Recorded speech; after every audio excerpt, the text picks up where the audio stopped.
Human, after all, is often considered to be the runt of Daft Punk's discography, even by their most die-hard fans. And it's definitely conscientious for a reason, I'll give it that. Mostly, it's because the songs on this record are very, very long. I know that there'll be some people who look at the total runtime and say, what are you talking about? This record doesn't even hit the 1 hour mark. Sure, almost all the songs are over 4 minutes, but that shouldn't be an issue when homework exists, right?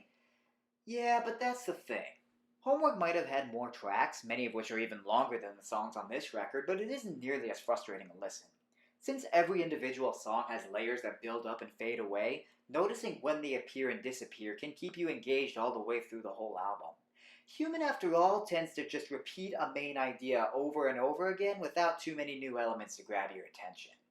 Thomas stated in an interview once that Human After All is supposed to be intentionally mechanical, rough, and certainly not a feel-good experience like their last two albums. And when it comes to tracks like The Brainwasher or Steam Machine, yeah, I can definitely feel those rough and tumble elements. But I don't know, I feel that making something too gritty can get really old after a while. It's kind of like rebooting Batman movies after the George Clooney iteration. It was really cool to see a darker and grittier Cape Crusader at first, but it kinda gets to the point of self-parody after too much of it.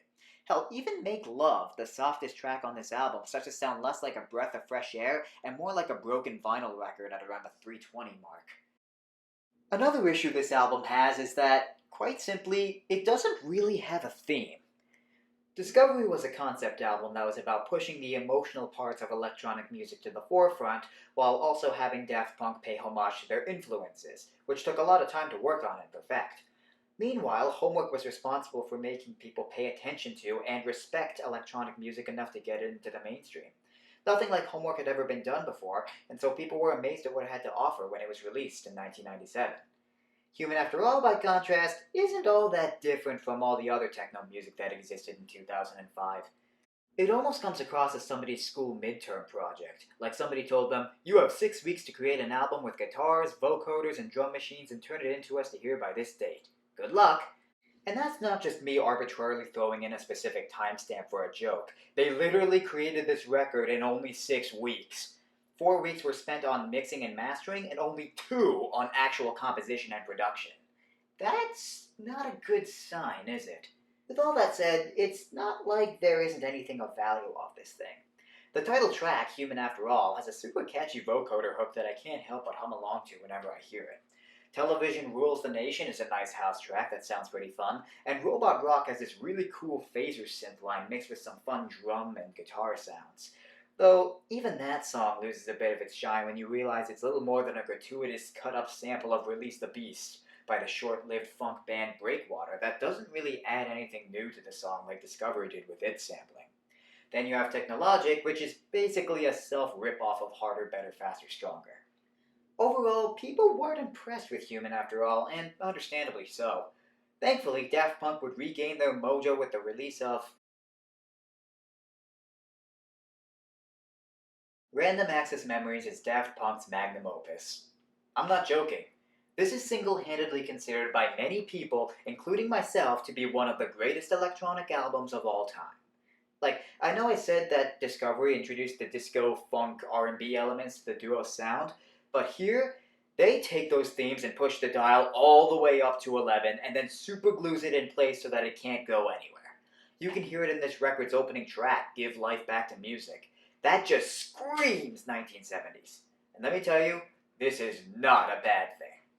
You can tell throughout this entire record that Guy Manuel and Thomas wanted to make something that really emphasized their talent and skill with music, and it definitely paid off. Everything on this record is 100% Daft Punk. But this album had something that the other 3 albums exponentially lack: big name collaborations. It's not like Daft Punk hadn't worked with other artists in the past, but it was usually them lending their services to another person rather than the other way around. When it comes to their solo studio albums, Guy Manuel and Thomas have been pretty independent for the most part. Their only collaborative exceptions are the aforementioned Todd Edwards, who co-produced and sang on the Discovery track Face to Face, and the late Rome Anthony singing on One More Time and Too Long. But here, we get a wide selection of musical collaborators, and not of the glance at the Billboard Hot 100 and throw them on the record type like the Funk Wave Bounces volumes. In fact, the only modern recognizable names that can be found on here are Pharrell Williams, who I'm pretty sure everybody knows at this point, and Julian Casablancas, the lead singer of The Strokes. The other musicians on here are either lesser known musicians or guys from a previous generation of music, such as Paul Williams, Nile Rodgers of Chic, and especially Giorgio Moroder, who had a hand in shaping the electronic music scene back in the 80s. Todd Edwards co-produces and sings once again on Fragments of Time. Chili Gonzalez, the lesser-known brother of Canadian film composer Christophe Beck, plays piano on Within. The French producer DJ Falcon co-produces the closing track Contact, and even Panda Bear from Animal Collective sings vocals on Doing It Right. In other words, there's a lot of legitimate talent here, and they all provide wonderful performances on their respective tracks.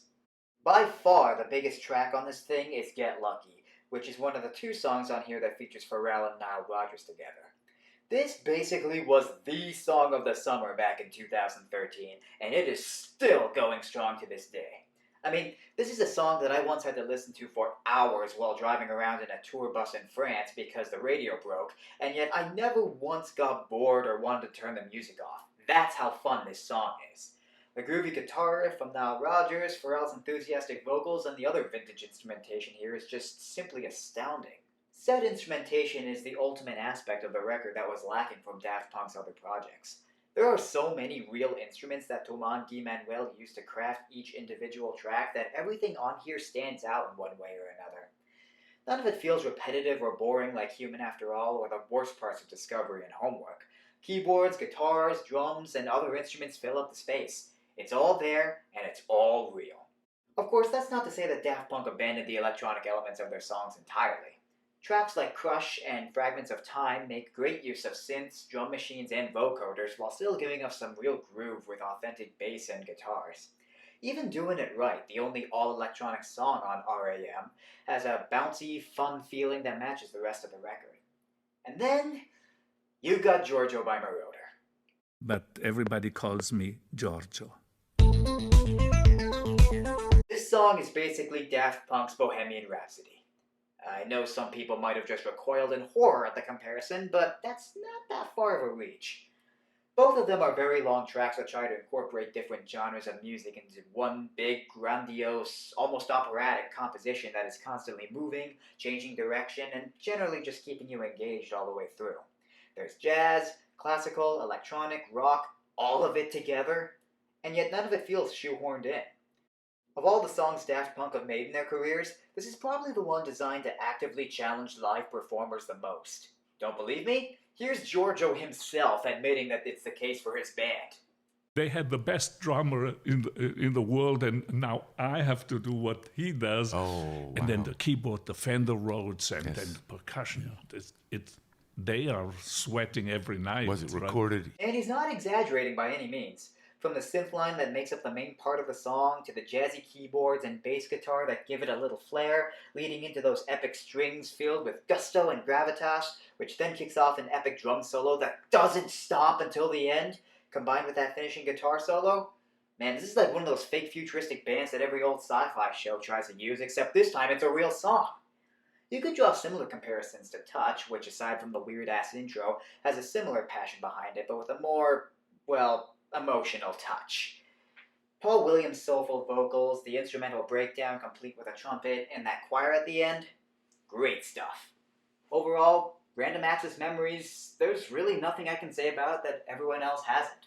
Perfect album to a perfect legacy.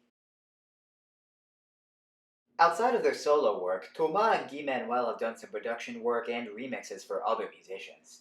They've done remixes for the likes of the Chemical Brothers, Funkadelic, and Franz Ferdinand, all of which is done in their familiar style. Their work for other artists is surprisingly unique, though, in that they've made quite a bit of hip-hop stuff. They've made tracks for the likes of NERD, some group from Japan called Teriyaki Boys, and they even made a good chunk of Kanye West's sixth album, Yeezus. They produced 4 tracks: On Sight, Black Skinhead, I Am a God, and Send It Up.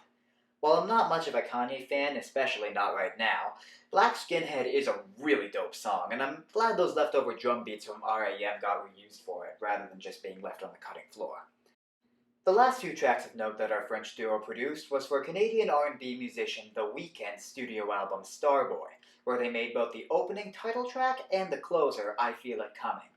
Both of them are very slow but soulful tracks that work well within the Weeknd's playhouse while still staying true to Daft Punk's sound. Well, the answer to this one's kind of out there already.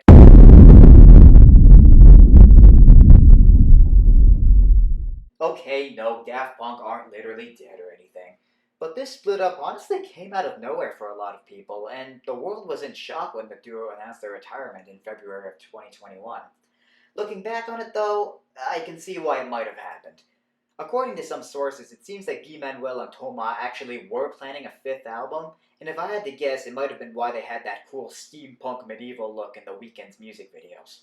But, like most of the people who had to endure the train wreck that was 2020, the pandemic depressed them too much to really lay any groundwork. Which, yeah, I honestly can't blame them for. Regardless, the duo definitely left us on a high note, and I'm happy that we got some great music all the same. Hopefully Guimen and Thomas enjoy the rest of their lives, and in the meantime, I'll keep playing their music.